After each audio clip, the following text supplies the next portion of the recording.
भारती। सखी सहेली। सभी सुनने वालों को, सभी सखियों को, सभी सहेलियों को चंचल वर्मा और प्यारी बुआ का नमस्कार। भाई सखा भी जुड़ गए आज। हाँ भाई, हमेशा ही जुड़ जाते हैं और प्रोग्राम में बातें कुछ ऐसी होती हैं और आज तो उनके मनपसंद विषय है तो पतंगबाजी जैसी बात होगी तो सखा तो अपनी अपनी बातें बताएंगे। बिल्कुल बताएंगे। और ऐसा नहीं, हमारी सखियां भी बहुत उड़ाती हैं, बहुत पतंगबाजी करती हैं। बड़ा मजा तो आता ही है भाई, जब ऊंची उड़ जाती है गुड्डी तो फिर मन करता है जैसे हम ही उड़ रहे हैं ना। पतंगबाजी वैसे भी बुआ ऐसी चीज है ना, बच्चे हों, बड़े हों, महिलाएं हों, पुरुष हों, बुजुर्ग हों, सभी को मजा आता है भाई उड़ाने में। कहा ना कि मन ऐसा लगता है कि हम ही उड़ रहे हैं आकाश में।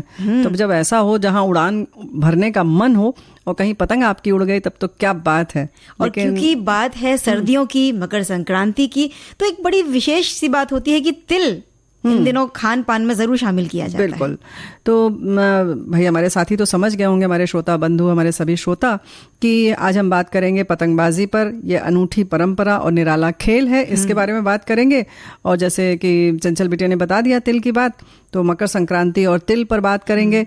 तो भाई पहले तो लोहड़ी की ढेर सारी बधाई हो हमारे सभी साथियों को। लोहड़ी की, और सिर्फ लोहड़ी क्यों, तमिलनाडु में पोंगल कह के मनाते हैं तो पोंगल की बधाई है।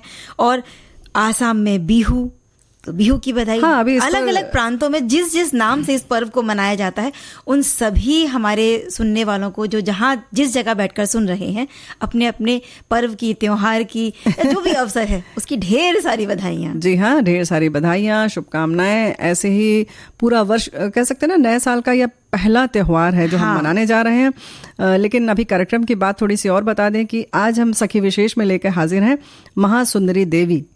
और ये है मिथिला चित्रकार। तो मिथिला कला जो है वो मधुबनी जो है कलाकारी, चित्रकारी बहुत प्रसिद्ध है और बड़ी प्यारी भी लगती है। तो इसके बारे में बताएंगे, महासुंदरी जी के बारे में। तो लेकिन अभी जो हम बात कर रहे हैं कि ये एक ऐसा त्योहार है चंचल बिटिया कि पूरे देश में मनाया जाता है। भले नाम अलग अलग हों, लेकिन ये फसल से जुड़ा हुआ है, वैसे ही सूर्य देवता से जुड़ा हुआ है। उनका राशि में जो बदलाव आता है, जैसे प्रवेश करते हैं, ये सब इसी सब से जुड़ा हुआ है। तो यही एक ऐसा त्योहार है, हमें लगता है कि पूरे हमारे देश में अलग अलग नाम से मनाया ही जाता है। हाँ बुआ, दक्षिणायन से उत्तरायण में सूर्य जो ग्रह है, या हम देव कह के उनको बात करते हैं, उनका जब वो आते हैं तो स्वागत करते हैं। और वो राशि भी अपनी बदलते हैं, धनु राशि को छोड़कर मकर राशि में प्रवेश करते हैं। और इसीलिए इसे तो मकर संक्रांति कहते हैं। मकर संक्रांति भी कहते हैं। और बहुत सारी जगह तो इसका नाम ही उत्तरायण है। हाँ, है ना। और बसंत का स्वागत होता है, फसल कटती है क्योंकि नई फसल आई है, तो जगह जगह उस उपलक्ष्य में भी अलग अलग, जहां हम बिहू या लोहड़ी कहते हैं, तो इसी का स्वागत करके इनका नाम है। बिल्कुल। तो अलग अलग तरह से मनाते हैं। आंध्र प्रदेश, केरल और कर्नाटक में इसे संक्रांति कहा जाता है। तमिलनाडु में इसे पोंगल पर्व के रूप में मनाया जाता है। पंजाब, हरियाणा में नई फसल का स्वागत किया जाता है, जैसे हम लोग अभी बता ही रहे हैं कि भाई लोहड़ी पर्व मनाया जाता है। असम में बिहू। तो ये त्योहार जो है, बहुत सारी जगह इसे खिचड़ी ही नाम कहते हैं खिचड़ी, है ना। तो ये है कि उत्सव के आयोजन पर जो है ना, फिर जैसे खिचड़ी से हो ही गई बात, खान पान की चर्चा होगी। बिल्कुल बुआ, भाई त्योहार हो और खान पान की बात ना हो तो कुछ मजा भी नहीं आता ना। तो अलग अलग तरीके से जिस तरह से मनाते हैं, तो खाने पीने में भी बड़ी विविधता होती है, क्योंकि हमारा देश ही विविध रंगी है। बिल्कुल। और एक चीज जो सब जगह शामिल की जाती है वो है तिल। तो लड्डू के रूप में, चिक्की के रूप में, या किसी भी रूप में, अन्य अन्य बहुत सारे तरीके हैं, लेकिन तिल को शामिल जरूर करते हैं। बहुत सारी अभी हम बात करेंगे कि राशि से भी इसका मतलब है, मौसम से भी इसका महत्व है, ज़रूरत है हमारे शरीर की भी। तो कुछ इसी तरह से बातें होंगी। और हमारे एक साथी ने लिखा भी है कि मतलब इसके संग संग गन्ना भी खाया जाता है, बेर भी आ जाती है, तो उन सब का भी मजा लिया जाता है। वो जब त्योहारों की बात होती है, तो मन के फूल तो अपने आप ही खिल उठते हैं। खिलना भी चाहिए। धर्म से भी जुड़ी है इस त्योहार की मान्यता। कहते हैं कि तिल का जब दान करते हैं तो शनि ग्रह के कुप्रभाव कम होते हैं और रोग से भी मुक्ति होती है, अगर तिल को मिलाकर उस जल से स्नान किया जाए। और बुराई पर अच्छाई की जीत मानकर कड़वी बातों को भूलकर नई शुरुआत करनी चाहिए। इसलिए जो मीठी चीजें हैं, तिल से बनी हुई चिक्की, लड्डू, बर्फी और अन्य चीज खाई जाती है। कहा भी जाता है कि तिल गुड़ खाइए और मीठा मीठा बोलिए। हाँ, महाराष्ट्र में मराठी में जब इसे कहते हैं तो कैसे कहते हैं, तिल गुड़ गया, गोड़ गोड़ बोला। क्या बात है। तो यानी कि तिल गुड़ खाइए और मीठा मीठा बोलिए। तो ये सारी परंपराएं इसीलिए हैं। और वैज्ञानिक आधार की बात करें तो सब जानते ही हैं कि तिल के सेवन से शरीर गर्म रहता है। इस समय जो है खुश्की भी हो जाती है ना अपने त्वचा में, तो नमी भी मिलती है, उसके संग संग तैलीय चीज़ खाने से हमारे जो त्वचा है उसमें भी मुलायमियत बनी रहती है। शरीर का तापमान गिरता है, गर्म चीज़ खाने से ठीक रहता है, और बाहरी तापमान से अंदरूनी जो तापमान है उसको जो संतुलित करने में ये तिल और गुड़ जो है वो बहुत कारगर साबित होते हैं। तो ये चीजें इसीलिए ऐसी बनाई जाती हैं। हाँ, और इसी तरह से आयुर्वेद का के आधार पर इसे देखें तब भी इसका बड़ा महत्व है, क्योंकि सर्दियों की जो जब मौसम होता है तो खरीफ की फसल में तिल आता है। और 2 महीने में इसके पौधे में फूल आने लगते हैं, उसकी फसल तैयार हो जाती है। और काला तिल और सफेद तिल और एक होता है लाल तिल, ये खास तौर पर बड़े प्रचलन में होते हैं। काले तिल को बहुत ही सर्वोत्तम और पौष्टिक माना जाता है, और कहते हैं कि तिल में आयुर्वेद के 6 रस में से 4 रस शामिल होते हैं। तिल में कड़वापन, मीठापन और एक कसैलापन, ये चारों चीजें एक साथ मिल जाती हैं हमें। इसीलिए देखो हमारे यहाँ पूजन अर्चन में हर जगह इसका महत्व है। और इसलिए रखते हैं कि इसी बहाने हम खाएंगे और इसके महत्व को समझेंगे, देखेंगे तो जिज्ञासा तो होगी ही ना कि भाई ये क्या चीज़ है और इसमें क्या क्या होता है। तो अब होने की बात अगर करें तो इसमें भाई कॉपर है, मैग्नीशियम है, आयरन है, मैग्नीज है, कैल्शियम, फास्फोरस, जिंक और विटामिन B1 जो है वो प्रचुर मात्रा में पाया जाता है ना। और बुआ, इससे गठिया की भी शिकायत दूर होती है, और लिपिड प्रोफाइल भी इससे बढ़ता है, और जो बैक्टीरिया है हमारे शरीर का उनका भी ये शमन करता है। और जब बहुत सारी हमारी पौराणिक कथाएं हैं वो भी इनसे जुड़ी हुई हैं। कहते हैं जब शनिदेव के घर में सूर्य का आगमन होता है तो शनि महाराज तिल और गुड़ से अपने पिता का पूजा करते हैं, उन्हें खाने के लिए भेंट करते हैं। क्योंकि सूर्यदेव के पुत्र ना शनिदेव माने जाते हैं। तो भाई जब नाराज हुए तो उन्होंने ऐसे ही उनकी अर्चना की, उनको खुश किया। तो बस हम लोग भी इसी तरह से खुश कर सकते हैं, कि नहीं? बिल्कुल। और इस तरह से करने से जैसे हमारी मान्यताओं के अनुसार हम कहते हैं कि भाई ईश्वर की कृपा या शनिदेव की कृपा हम पर बनी रहती है। और ज्योतिष की जो बात अगर हम करें तो वहां भी इसका महत्व बन जाता है। तिल और शनि का एक दूसरे से संबंध है, और वहीं सूर्यदेव से भी इनका संबंध है। जब तिल और गुड़ एक साथ मिलते हैं तो शनि और सूर्य, इन दोनों के मिलन का प्रतीक इनको बताया जाता है। यानी कि तिल जो है वो शनि से संबंधित वस्तु है और गुड़ जो है वो सूर्य देवता से संबंधित है। तो इन दोनों का हम सब चाहते हैं कि जीवन में जो है कृपा बनी रहे। सूर्य का तो सामने दिखाई देता है, कुछ इसी तरह से बात शनि की है। लेकिन अगर कुल मिलाकर हम थोड़ा सा फिर बात आती है कि हम अपने स्वास्थ्य के बारे में सोचें, अपने शरीर के बारे में सोचने, तो फिर जाहिर है कि तिल और गुड़ दोनों बहुत अच्छा है। गुड़ में कितना आयरन होता है ना। और लड्डू बनाना भी तो बड़ा आसान होता है बुआ। हाँ, बांध लेता है। हाँ, बिखरी हुई जो तिल होती है छोटी छोटी, उनको समेट के एक जगह मुट्ठी भर में बांध देता है ना। हमारी सखियां बड़ी होशियार हैं, जरूर बनाती होंगी वो तिल के लड्डू। हाँ, और इस बार भी वो तैयारी में लगी होंगी। बिल्कुल। और इसके बाद बुआ अब हम बात करेंगे महासुंदरी देवी जो मिथिला चित्रकार है। लेकिन एक गीत सुन ले पहले। हाँ, लेकिन एक चीज और बड़ी जरूरी है। अच्छा, गीत सुनना है? नहीं, आपकी जरूरी चीज हम पहले सुनेंगे बुआ। बिल्कुल सुनेंगे, क्योंकि हमारे साथी ने लिखकर भेजा है। हम लोगों ने कुछ नाम तो बताए, लेकिन लोहड़ी, पोंगल, मकर संक्रांति, इन्होंने और भी बताया। भोगी, कालाष्टमी और केंदुली मेला, माघी, बिहू, भोगली बिहू भी कहते हैं इसको। तो ये सारी चीज़ें इन्होंने लिखा है। इन सब फेस्टिवल की सभी को हार्दिक शुभकामनाएं।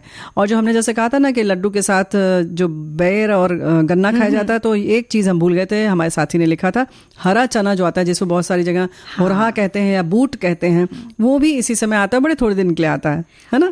हरे चने के साथ साथ जो चने की पत्तियां होती हैं, उनकी भी बड़ी स्वादिष्ट सब्जी बनती है। चने का साग। और भाई हम जैसे हम बता रहे थे बुआ कि हम बात करेंगे मिथिला चित्रकार की, तो दुनिया भर में मधुबनी पेंटिंग ने अपनी पहचान बना ली है। लेकिन इसके बावजूद एक ये तथ्य बुआ ये भी है कि जिन कलाकारों ने इस कला को बहुत ऊंचाई तक हम पहुंचाया है, बहुत सारे लोगों के बारे में हम जानते ही नहीं है। इसीलिए हमने सोचा चलिए आज हम इन्हीं के जीवन के बारे में बात करें। बिल्कुल बताएंगे। और मिथिलांचल की जो महिलाएं हैं सदियों से पर्व त्योहार और सामाजिक उत्सवों के अवसर पर मिट्टी और प्राकृतिक रंगों के माध्यम से घर, आंगन, दरवाजे पर चित्रकारी करती आ रही हैं। और इन चित्रों के मुख्य विषय देवी देवता, ग्रह नक्षत्र, सूर्य, चंद्रमा, नाग नागिन, अष्टदल, स्वास्तिक, सुतारी, त्रिशूल, कुजागरा, पृथ्वी, शंख इत्यादि होते थे। जो आसपास देखते हैं वही चित्रित कर देते हैं ना। चाहे वो कोई कढ़ाई हो, मतलब एम्ब्रॉयडरी वगैरह, उसमें भी वही सब चीजें हम बनाते हैं जो देखते हैं। बुआ, हम बात कर रहे थे महासुंदरी देवी की, जिनका जन्म हुआ मधुबनी जिले के चतरा गांव में 15 अप्रैल 1922 को। और एक बड़ी दुखद बात ये थी कि ये सिर्फ 5 साल की थी तभी इनके माता पिता चले गए, यानी इनका स्वर्गवास हो गया, और फिर इनकी परवरिश की इनके चाचा चाची ने। और प्राथमिक शिक्षा के साथ साथ सामाजिक, सांस्कृतिक, पारंपरिक, कला की व्यावहारिक शिक्षा पूरी हुई। और हालांकि उन दिनों लड़कियों को उतना नहीं पढ़ाया जाता था। मिथिलांचल के, जैसे हमने पहले भी कहा कि इस तरह से चित्रकला की जाती है, लेकिन शिल्प शिक्षा जो है उसका बहुत प्रचलन था। शायद इसीलिए सीख लिया इन्होंने, जैसे कि मिट्टी, घर में मिट्टी, पेपर मैशी, कपड़ा और सिक्के से गुड़िया बनाना, खिलौने और ढेर सारी जो ना दैनिक उपयोग की चीज़ें वगैरह भी बनाई जाती थी। यहाँ तक कि हाथ का पंखा वगैरह भी ना कपड़ा उपड़ा जोड़ के उसमें माचिस आदि लगा के झुनझुने जैसा बना दिया जाता था, इस तरह से ना। तो इन सबको सीखना लगभग बहुत ज़रूरी होता था। उसी लड़की को ज़्यादा सुसंस्कृत और संपन्न समझा जाता था जो इन चीज़ों में निपुण होती थी। तो हर माँ चाहती थी कि भाई उनकी बेटी ये सीखे, और इस तरह से हर लड़की में ये गुण आ ही जाता है। और इनके परिवार में भी, क्योंकि बुआ ये परंपरा थी, तो अपनी चाची सुंदरी देवी से इन कलाओं को सीखकर वो माहिर हो गई। 15 साल की उम्र में वो पेंटिंग के साथ साथ सिक्की, सुजनी, गुड़िया, पेपर मशीन सब में माहिर हो गए। पेपर मैशी तो उनका सबसे ज़्यादा पसंदीदा शिल्प हुआ करता था। जब वो सिर्फ 17-18 साल की थी तो फिर उनकी शादी भी हो गई। शादी हुई रांटी, मधुबनी जिले के कृष्ण कुमार दास के, जो एक शिक्षक थे जी। और क्या हुआ कि अपने गांव चतरा से अपनी परंपरा और संस्कृति को लेकर रांटी चली आई महासुंदरी जी, और उन दिनों चरखा पर सूत काटकर घर की आर्थिक स्थिति को सुदृढ़ करने में पति का सहयोग करती, और साथ ही साथ पर्व त्योहार पर, शादी ब्याह के अवसर पर आस पड़ोस के घरों में चित्रकारी भी करती थी। लेकिन चित्रांकन से अर्थोपार्जन की बात तो उस समय तक किसी की कल्पना में भी नहीं थी। लेकिन बुआ जब 64-65 का साल आया और उस समय वहां पर मिथिलांचल में एक बहुत भीषण अकाल पड़ा था, जिसकी वजह से हालात बहुत बुरे हो चले थे। उन दिनों तक मिथिलांचल तक ही ये कला जो है सीमित थी, लेकिन उस अकाल की वजह से दुनिया की नज़रों में आ गई, क्योंकि जो तत्कालीन केंद्रीय मंत्री थे उन्होंने इस जगह की महिलाओं को इसका व्यावसायिक उपयोग करने के लिए प्रेरित किया और पहल की, और इसको व्यावसायिक रूप देने के लिए कहा। और इस तरह से मिट्टी की दीवारों से कागज पर उतारा जाए। फिर इन लोगों ने सोचा कि कुछ नया किया जाए, भाई मिट्टी की दीवार किसको लाएंगे दिखाने, या किसी के घर जाके कैसे बनाएंगे, तो उसको फिर कागज पर उतारा गया, और फिर इस तरह से राष्ट्रीय अंतर्राष्ट्रीय स्तर पर होने वाली प्रदर्शनियां जो होने लगी उसमें प्रदर्शित किया जाने लगा। और बुआ ये काम बड़ा कठिन था, लेकिन फिर भी महासुंदरी देवी और उनके साथ जो 4-5 महिलाएं थी वो जुड़ गईं। उन्होंने बहुत धीरज के साथ और बड़ी मेहनत के साथ इसमें निपुणता हासिल की, और हैंडमेड पेपर पर उनकी बनाई हुई जो विलक्षण कृतियां हैं उनको दिल्ली में प्रदर्शित किया गया, जो लोगों द्वारा बहुत पसंद की गई, सराही गई, और उनकी कला को एक तरह से नई पहचान मिली, और इस तरह से मधुबनी पेंटिंग का एक इतिहास या अध्याय उन्होंने रच दिया। बिल्कुल। और 1966 की बात है कि मधुबनी पेंटिंग की मौलिकता और अनोखेपन की चर्चा सुनकर अखिल भारतीय हस्तकला बोर्ड की जो अध्यक्ष थी वो मधुबनी आई, और उन्होंने इनसे मुलाकात की महासुंदरी देवी जी से, और फिर उनकी बनाई गई पेंटिंग को देखा, बहुत प्रभावित हुई, और अन्य महिलाओं को भी प्रशिक्षित करने की उन्होंने सलाह दी। और उनकी सलाह भाई फिर महासुंदरी जी को जच गई, और आसपास की महिलाओं को सिखाने लगी वो। लेकिन ये सिखाने का काम उनके लिए बड़ा कठिन था, क्योंकि उन दिनों महिलाएं घूंघट चढ़ता था। घूंघट में रहती थी, फिर अकेले भी नहीं निकलती थी वो, क्योंकि घर से अकेले निकलने की इजाजत ही नहीं होती थी। फिर जब वो जाती थी महिलाओं को समझाने तो बहुत सारी आलोचनाओं का सामना करना पड़ता, लेकिन इतना सब के बावजूद उन्होंने हिम्मत तो हारी नहीं, और फिर एक दिन मेहनत रंग ले आई और महिलाएं इनकी संस्था से जुड़ने लगी। घर से बाहर निकलने पर जो पाबंदियां लगी हुई थी वो भी धीरे धीरे करके खत्म होती गई। और फिर नया मोड़ साबित तब हुआ जब उन्होंने हैंडमेड कागज से आगे बढ़कर साड़ी पर 1970 में, फिर 1973 में लकड़ी पर, और फिर 1980 में सनमाइका पर और प्लाईबोर्ड पर चित्रकारी शुरू कर दी। और समकालीन चित्रकला की तरह प्लाईबोर्ड, लकड़ी, लंबे लंबे पैनल बनाए जाते थे, जिसमें दशावतार, सीता जन्म की कथा, सीताराम के विवाह की कथा, कृष्ण जन्म कथा, रासलीला, शिव पार्वती, ऐसे बहुत सारे धार्मिक विषयों को शामिल किया। और सिल्क और सूती कपड़े पर सनमाइका, प्लाईबोर्ड पर मधुबनी पेंटिंग की शुरुआत करने वाली इस तरह से वो पहली कलाकारा थी। और समय के साथ बहुत सारे नए नए प्रयोग भी करती रही, ताकि दायरा इस पेंटिंग का बढ़ता रहे। और ज्यादातर ये कचनी शैली यानी रेखा प्रधान चित्रण करती थी। ये शैली उन्हें विरासत में मिली थी। कचनी शैली की पेंटिंग में ज्यादातर काले और लाल रंग का प्रयोग करती थी, लेकिन बाजार और समय की मांग के हिसाब से भरनी शैली यानी रंग प्रधान चित्र भी उन्होंने बनाए। रंगीन पेंटिंग बनानी होती थी तो प्रकृति से जो चीजें होती थी, जैसे फूल, पत्ती, गेरू, मिट्टी, हल्दी, नींबू, पेड़ की छाल और गाय के गोबर, इन सब से रंग तैयार करती थी, है ना। और ऐसे ही उनकी जो कला है वो बहुरंगी हो गई। तो देखते हैं खूबसूरत सी मधुबनी पेंटिंग। जब उनकी ये पेंटिंग्स जगह जगह प्रदर्शित होने लगी, और लोगों की सराहना मिलने लगी, तो वही लोग जो इन पर कटाक्ष करते थे, इनकी आलोचना करते थे, इनकी प्रगति को, खुशहाली को देखकर अपने घर की महिलाओं को भी इनके यहाँ भेजने लगे ताकि वो भी सीखें और आगे बढ़ें, क्योंकि होती ही थी चित्रकारी ऐसे तरह तरह के रामायण प्रसंग, और जो हमने जैसे बताया ना कि जो हमारी धार्मिक चीज़ें थी उन्हीं को चित्रित करती थी। फिर ख़ास दिन तब आया जब साल 1976 में उन्होंने 66 फीट लंबा और 8.12 मतलब 1/2 फीट चौड़ा चित्र बनाया, यानी 8.5 फीट चौड़ा चित्र बनाया था, जिसमें मिथिला में जन्म लेने वाली लड़की के जन्म से लेकर गौना तक की पारंपरिक जीवन का श्रृंखलाबद्ध चित्रण था। और ये चित्र बिहार सरकार द्वारा उपहार स्वरूप राज्यसभा भवन में नई दिल्ली में लगा दिया गया। और कहते हैं कि इस पेंटिंग को देखकर श्रीमती इंदिरा गांधी जी बहुत प्रभावित हुई और इन्हें दिल्ली बुलाकर सम्मानित भी किया। तो भाई सम्मान की बात तो थी। और ये बात 66 फीट लंबा लगाने वाली बात है जो ये हमारे साथी ने भी लिखकर भेजा है, जानकारी दी है।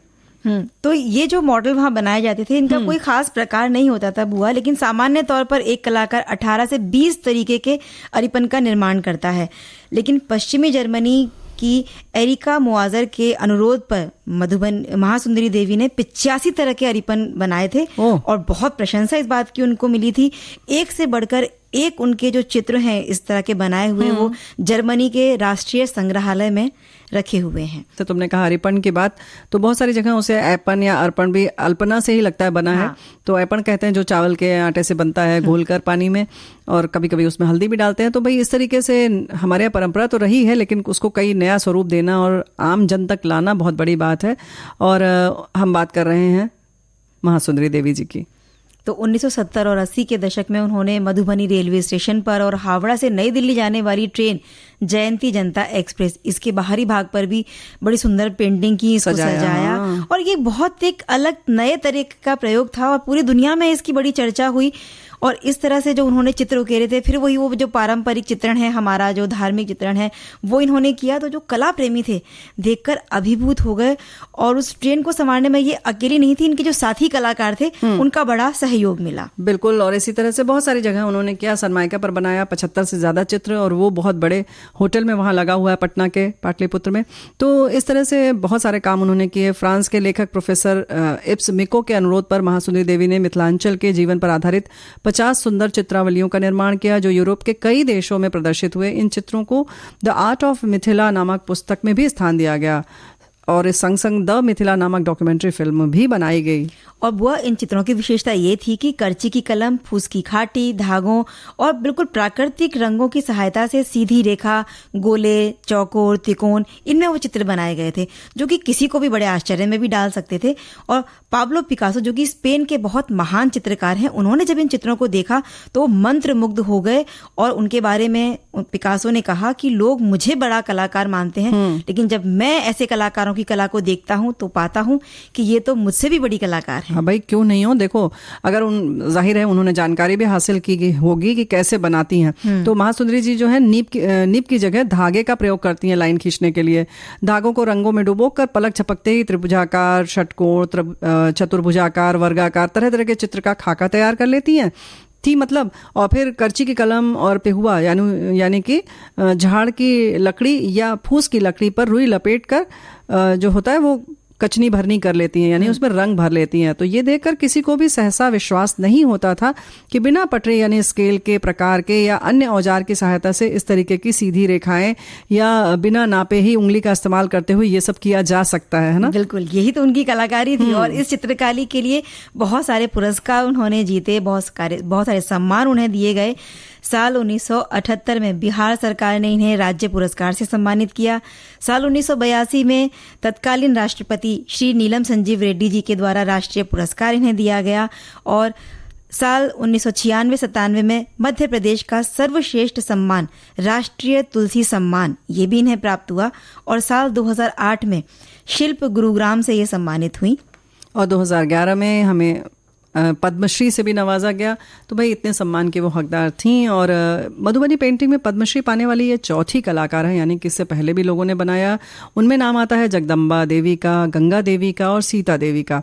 तो उन्हें भी ये सम्मान मिल चुका था। और जापान में अवस्थित जो मिथिला म्यूजियम है, इसके उद्घाटन समारोह में इन्हें मुख्य अतिथि के रूप में आमंत्रित किया गया था। फ्रांस, मॉरिशस में भी इनके चित्रों की प्रदर्शनी लगी मतलब। और जब इनसे पूछा जाता था कि भाई आपने किस आर्ट कॉलेज से पढ़ाई की है, जब ये कहती थी कि भाई घर में ही अपनी माँ, दादी, चाची, नानी, इनसे ही हमने सीखा है, तो लोग सुन के इस बात को बड़ा हैरान रह जाया करते थे।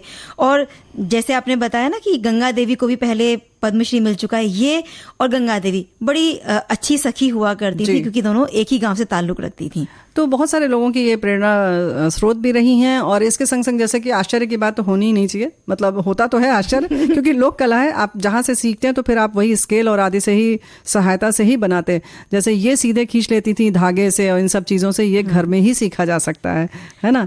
लेकिन इतनी ख्याति प्राप्त कलाकार जो हैं वो 4 जुलाई 2013 को 91 वर्ष की उम्र में इस संसार को अलविदा कह गईं। लेकिन बहुत सारे लोगों को वो प्रेरणा दे गई और आगे चलकर मिथिला पेंटिंग को नई ऊंचाइयां मिलती रहीं। आज भी इनका नाम लोक जनमानस में जीवित है और इनकी जो स्मृतियां हैं मधुबनी पेंटिंग भरकर लोगों को प्रेरणा दे रही हैं। बिल्कुल। बुआ, आप थोड़ी सी पतंगबाजी हो जाए। हाँ चलो, ये भी नेकी और पूछ बिल्कुल, क्योंकि त्योहारों का देश है और इतने सारे त्योहार मनाए जाते हैं। इन्हीं में से एक मकर संक्रांति है, यानी उत्तरायण, जिसे पतंगों का त्योहार भी कहते हैं। और बड़े खुश होकर, हर्ष के साथ, उल्लास के साथ से मनाते हैं और रंग बिरंगी पतंगों से पूरा आसमान ही बुआ रंग बिरंगा सा हो जाता है ना। और बड़ा रोमांचक लगता है ये खेल देखने में। और एक नए मौसम की शुरुआत है। पतंगबाजी की परंपरा भी बेहद प्राचीन है। देखो ना, क्योंकि हमने कहा कि मौसम की बदलाव होता है, इस पर हमारी एक सुनने वाले हैं, हमारे श्रोता लिखते हैं कि कलकत्ता में हमारी सासू माँ बोलती थी, लोहड़ी की आग में तिल डाला जाता है और बोला जाता है तिल चटका जाड़ा सटका, यानी कि अब जाड़ा जो है धीरे धीरे सटक रहा है, सटक भी रहा है। और ऐसे ही कुछ कहावत है, उसमें बात की लाइन ये भी है कि इसी दिन से दिन जो है वो तिल तिल करके बढ़ता है। हमारे साथी ने भी लिखा है, वैसे कुछ ऐसा है, पहले की लाइन कुछ और है और दिन है तिले तिल बाढ़े, बढ़ता है मतलब। तो ऐसे दिन भी बड़ा होने लगता है तिल तिल करके, थोड़ा थोड़ा करके। लेकिन परंपरा की बात है। और हमारे एक साथी ये भी लिख रहे हैं कि जो तुम कह रही हो ना कि रंग बिरंगा आकाश हो जाता है, लेकिन ये भी लिख रहे हैं कि मान्यताओं के मुताबिक मकर संक्रांति पर पतंगबाजी की परंपरा इससे निभाई जाती है ताकि लोग सूर्य की किरणों के संपर्क में आ सके। धूप के संपर्क में आने मात्र से ही त्वचा के संक्रमण और सर्दी से जुड़ी समस्याओं से निजात पाया जा सकता है। और सूर्य के शुरुआती किरण विटामिन डी का अच्छा स्रोत है, स्वास्थ्य के लिए फायदेमंद माना जाता है। पहले कागज को चौकोर काट कर पतंगे बनाई जाती थी, लेकिन आज एक से बढ़कर एक डिजाइन, आकार, आकृति और रंगों वाली भिन्न भिन्न प्रकार की मोटराइज्ड एवं फाइबर ग्लास पतंगे उपलब्ध हैं, जिन्हें उड़ाने का एहसास अपने आप में अनोखा और सुखद होता है। कागज वाली का अपना मजा था। बिल्कुल सही बात है, कागज वाली का अलग मजा होता है। और जैसे उन्होंने लगा ना सेहत से जुड़ी हुई बातें, तो जब हम पतंग उड़ाते हैं तो वाकई में सेहत के लिए तो ये अच्छा है ही, क्योंकि हमारा मुंह पूरी ओर ऊपर की तरफ रहता है, मुंह खुला रहता है ताकि ऑक्सीजन अच्छे से मिलती है हमारी सांसों को। और हमारे हाथ, कंधे, कमर, आंखें सभी की अच्छी खासी कसरत हो जाती है और पैरों की भी होती है, क्योंकि हम खड़े रहते हैं। अरे छत पर खड़े रहते हैं और बार बार खाना और सामान लेने के लिए नीचे ऊपर करते रहते हैं, और खाना भी तो रहता है कुछ और बड़ी पॉजिटिविटी का मतलब एक सकारात्मकता का संचार होता है। सारे लोग एक संग मिलते हैं, नहीं तो अब परिवार में एक साथ मिलकर बैठने की परंपरा ही लगभग खत्म हो गई। ये ऐसा समय है कि सारे लोग आनंद लेते हैं। और वैज्ञानिक मत है कि पतंग उड़ाने से शरीर तो स्वस्थ रहता ही है, मस्तिष्क भी तनाव मुक्त होता है, तुरंत निर्णय लेने की क्षमता बढ़ती है, उस पर पुष्ट होती है। और धूप से सर्दियों में होने वाली, जैसे हमने अभी बात की कि संक्रमण आदि तो बचते ही हैं। आंखों की जो है ना हमारी एक्सरसाइज बहुत अच्छी हो जाती है। इतना पतला धागा देखना उस धूप में इतना आसान काम नहीं है। बिल्कुल, आंखें एकदम चौकन्ना रहती हैं। और ये हम कह सकते हैं कि बाकी खेल खिलौने या जो भी खेल हैं वो कई बार हो सकता है कि आर्थिक उपार्जन की वजह से वो आपकी क्षमता से बाहर हो, लेकिन ये ऐसा खेल है कि आप सभी इसमें हिस्सा जरूर ले सकते हैं। आप खुद भी किसी कागज से पतंग बना सकते हैं और सभी ने ये मजा जरूर लिया होगा। और हवा में जब भी हल्की सी पतंग उड़ती है तो ये निराला खेल किसी बड़े मैदान की मांग ना तो करता है और ना ही आप ये शौक इतना महंगा है कि भाई कोई इसे खेल ना सके। लेकिन क्योंकि अब मैदान नहीं रहे, पहले बड़े बड़े आंगन होते थे, छतें होती थी, तो बहुत ज़्यादा पतंगबाजी होती थी। लेकिन बड़े शहरों में, महानगरों में धीरे धीरे सिमटता जा रहा है, क्योंकि वहाँ पर फ्लैट सिस्टम आ गया है और लंबी ऊंची इमारतें होती हैं, तो छतें भी वहाँ की बंद रहती हैं। फिर अगर आपका घर थोड़ा नीचा है, सामने बड़ी इमारत है, तो भी थोड़ी दिक्कत तो होती है। लेकिन फिर भी अगर मन में शौक है तो आप उड़ाएंगे तो है, ये पतंग मान तो नहीं जाएंगे। और बिल्कुल ना मानिए, आप खूब मज़े लीजिए।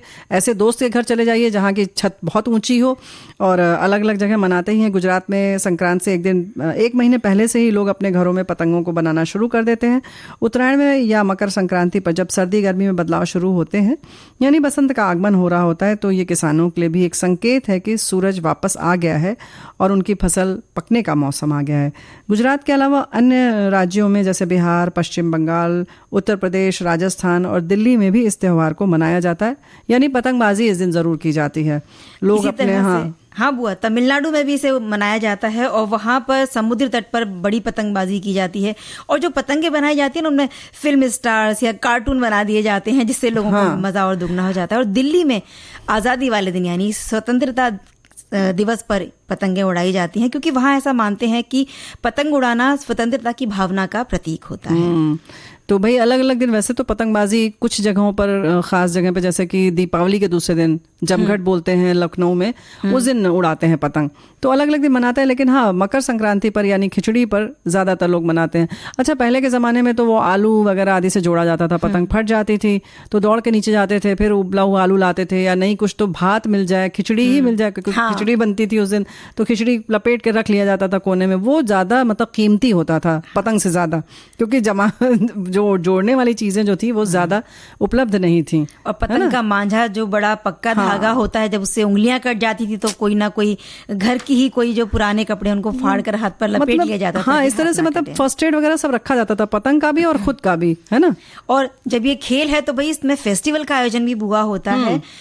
दिल्ली में जनवरी के महीने में पतंग फेस्टिवल मनाया जाता है। गुजरात में 7 जनवरी से 15 जनवरी तक इंटरनेशनल काइट फेस्टिवल का आयोजन होता है, जहाँ दूर दूर से बहुत सारे विदेशी भी आते हैं इसका मजा लेने के लिए। बहुत ज्यादा आते हैं। और ये जो हम लोग चौकोर चौकोर पतंग केवल उड़ाते हैं, केवल वैसी पतंगे नहीं उड़ती हैं, वहाँ हर आकार की उड़ती हैं। मतलब एक महिला के चेहरे का पूरा आकार होगा, या पूरी एक लगेगा कि आपको जीप उड़ रही है, ऐसी ऐसी आकार की पतंगे उड़ती हैं।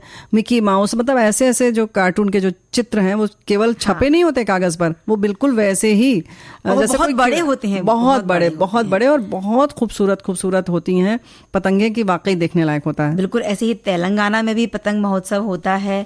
और इस महोत्सव की खास बात यह है बुआ कि यहाँ पर एक स्वीट फेस्टिवल भी आयोजित किया जाता है, जिसमें बहुत सारी यानी हजारों तरह की मिठाइयों का भी लुत्फ लोग उठाते हैं। और जयपुर के इंटरनेशनल काइट फेस्टिवल में बहुत सारे विदेशी पतंगबाज भी अपना हुनर दिखाने आते हैं। वो पतंग उड़ाना सिर्फ एक शौक या खेल नहीं, लेकिन ये हमें जीने की प्रेरणा भी देता है। ये ऐसा खेल है क्योंकि एक डोर के सहारे आसमान छूने की जो कोशिश करती है छोटी सी पतंग, वो हमें मनोरंजन तो देती है और मनोरंजन का साधन हम इसे मानते आए हैं, लेकिन ये जीवन की कला हमें सिखाती है। जो जोते बांधे जाते हैं पतंग के, वो हवा में संतुलन बनाकर रखते हैं और उसी तरह से हमें भी अपने रिश्तों में संतुलन बनाने की प्रेरणा देती है ये छोटी सी पतंग। और जब ये मंजिल पर जाने की कोशिश करती है तो जो अन्य पतंगे हैं वो इसके रास्ते में बाधा बनती हैं, लेकिन उन चुनौतियों का सामना करते हुए ये अपने अस्तित्व की लड़ाई लड़ती है, आगे बढ़ती है और एक दूसरे को काटती हुई आगे चलती जाती है, क्योंकि उसे विश्वास होता है अपनी डोर पर जो उसको आगे बढ़ाए रहती है। क्या बात है। और ऐसे ही हमारे साथी ने लिखा है, पतंग अपनी काबिलियत से उड़ती है, कागज अपनी किस्मत से, इसलिए पतंग हमें सिखाती है काबिल बनो, सफलता आपको जरूर मिलेगी। वहीं एक बात और पतंग सिखाती है कि जब मतलब आप आसमान में उड़ते रहो चाहे जितनी देर तक, लेकिन बाद में नीचे आना ही है ना। क्योंकि दूसरे दिन आप देखते हैं सब इधर उधर कहीं पेड़ पर अटकी है तो कहीं जमीन पर पड़ी है पतंग। तो पड़ी से मतलब ये है कि आपको धरती पर आना ही है, तो धरती से जुड़े रहिए। आप ये ना सोचिए कि आज आप बहुत ऊंचे उड़ रहे हैं तो उस तरह से आपको कहीं अहंकार हो जाए, है ना। और जैसे जैसे समय गुजर रहा है बहुत सारे विशेष शब्द हैं जो बड़े लोकप्रिय होते जा रहे हैं बुआ पतंगबाजी में। हाँ। और बच्चे बच्चे की जुबान पे चढ़ गए हैं और हमने भी सुने हैं। पतंग और मांझा यानी कि जो डोरी होती है जिससे पतंग उड़ाई जाती है, चरखा यानी जिस पर वो पूरा मांझा लपेटा जाता है, वो चीज तो बहुत कुछ सिखाती है पतंग। और ये भी हमारे साथी ने लिखा है कि अपनी डोर से बंधी रहती है, यानी अपने संस्कारों से आप बंधे रहिए। क्या अब बात है। बताते हैं बुआ सिंघाड़े का अचार। सिंघाड़े क्या बात सर्दियों है। में आते हैं। इस अचार को बनाने के लिए सामग्री लेनी है 1 किलो सिंघाड़ा, 100 ग्राम लहसुन, 1 चम्मच हल्दी, 1.5 चम्मच लाल मिर्च पाउडर या फिर आप स्वाद अनुसार ले सकते हैं, 20 ग्राम धनिया पाउडर, 10 ग्राम छोटी राई, 10 ग्राम सौंफ, 5 ग्राम मेथी, 30 से 40 ग्राम नमक या फिर स्वाद के अनुसार नमक, 200 ग्राम सरसों का तेल, 10 ग्राम मंगरेल यानी कलौंजी। और इसे बनाने का तरीका कुछ इस तरह से है कि सिंगाड़े को साफ तरीके से धोकर लगभग 80% तक उबाल लेना है, बहुत ज़्यादा इसे गलने नहीं देना है। अब इसे किसी छलनी में या टोकरी में डालकर सूखने के लिए 2-3 घंटे के लिए धूप में रख दें। अब सौंफ, मेथी, कलौंजी और राई को एक साथ भून कर रख लें। जब सिंगाड़े को धूप लग जाए तब इन तीनों के सिंगाड़े के तीनों कोनों को काट लें और छिलका सहित ही उसे बीच से 2 भागों में काट लें। अब किसी चौड़े बर्तन में सिंघाड़े को डाल लें और उसमें सारे मसाले जो भुने हुए हैं उन्हें मिला लें। लहसुन को भी छीलकर इसमें मिलाया जा सकता है अगर आप लहसुन का सेवन करते हैं, या फिर इसे नहीं भी ले सकते हैं। हाँ, हटा भी सकते हैं जी। और थोड़ा थोड़ा करके तेल अच्छे तरह से पूरे सिंघाड़ों में मिला दें ताकि पूरा जो मसाला है वो सिंघाड़ों पर लिपट जाएगा। और इसे ढक कर अब रख दें और 2 दिन के लिए 2-3 दिन उसे कांच के जार में डालकर धूप में रखें और फिर ये अचार तैयार हो जाएगा। क्या बात है, और बहुत स्वादिष्ट होगा आजकल के मौसम में। ऐसे ही हमारे साथी ने लिखा है कि सर्दियों के अचार में 7-8 दिन खाने वाला अचार है। गोभी, मटर, गाजर, बड़ी हरी मिर्च 1 कटोरी, और बारीक कटा हुआ धोकर साफ किया होना चाहिए। इसमें नमक और हल्दी मिलाकर 7 से 8 घंटे तक 1 कटोरी में रख दें। इसे बीच बीच में हिलाते रहें, बड़ा कटोरा होना चाहिए, है ना। और 7 घंटे हो जाए तो ये पानी छोड़ दे, तब पानी निकाल दें, इसे कपड़े में फैला दीजिए। जब ये हल्का सा सूख जाए तब इसमें लाल मिर्च पाउडर ज़रूरत के हिसाब से डालें, हल्दी थोड़ी कम क्योंकि इसमें पहले हमने डाल रखी है, सरसों की दाल 2 बड़े चम्मच और हींग, 2 नींबू का रस, सरसों का तेल, सभी को डालकर अच्छे से मिला दें। अब ये अचार तैयार है खाने के लिए। हालांकि इसको हल्का सा आप उबाल भी सकते हैं और बिल्कुल उबलते हुए पानी में डालिए और तुरंत निकाल के उसकी भाप उड़ जाने दीजिए, तब सब चीज़ मिला दीजिए। बुआ कार्यक्रम का समय हो चला है पूरा और अब लेते हैं इजाजत। सभी को चंचल वर्मा और प्यारी बुआ का नमस्कार। विविध भारती